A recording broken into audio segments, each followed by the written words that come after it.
தமிழக மக்களால் நான், மக்களுக்காகவே நான் என்று வாழ்ந்து மறைந்த முன்னாள் முதலமைச்சர் செல்வி ஜெயலலிதாவின் 8வது ஆண்டு நினைவு நாள் நிகழ்ச்சி முன்னாள் மாமன்ற உறுப்பினர் என் ஆறுமுகம் தலைமையில் நடைபெற்றது.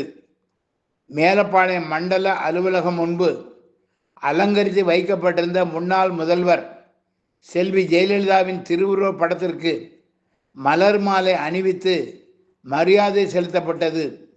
இந்த நிகழ்ச்சியில் முன்னாள் மேலப்பாளையம் மண்டல சேர்மன் ஹைதர் அலி, முன்னாள் மாமன்ற உறுப்பினர்கள் தௌலத் பேகம், குறிச்சி சேகர், பகவதி, மஞ்சு ஞானியார், ஓவியர் காஜா, கருங்குளம் உடையார், கபடி காஜா, துரைபாண்டியன், முருகன், அப்துல் காதர், சந்திரகுமார், நௌசாத், தங்கபாண்டியன், காஜா மைதீன், குறிச்சி துரைபாண்டி, செய்யது முகமது, அமீர் சுல்தான் மற்றும் அதிமுக நிர்வாகிகள் பலரும் கலந்து கொண்டனர்.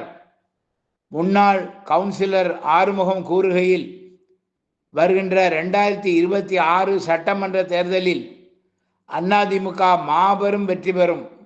முன்னாள் முதலமைச்சர் எம்.ஜி. ராமச்சந்திரன் ஆட்சியில் எண்ணற்ற திட்டங்கள் தமிழ்நாட்டுக்கு செயல்படுத்தப்பட்டன.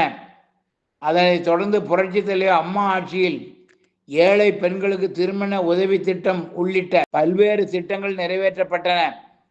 அனைத்து இந்திய அண்ணா திராவிட முன்னேற்றக் கழக ஆட்சியில் முன்னாள் முதலமைச்சர் எடப்பாடியார் அரசு பள்ளியில் பயிலும் மாணவ மாணவிகளுக்கு மருத்துவ படிப்பிற்கு 7.5% இட ஒதுக்கீட்டை அமல்படுத்தி ஏழை மாணவர்கள் மருத்துவ படிப்பு படிப்பதற்கு பெரிதும் உதவியது.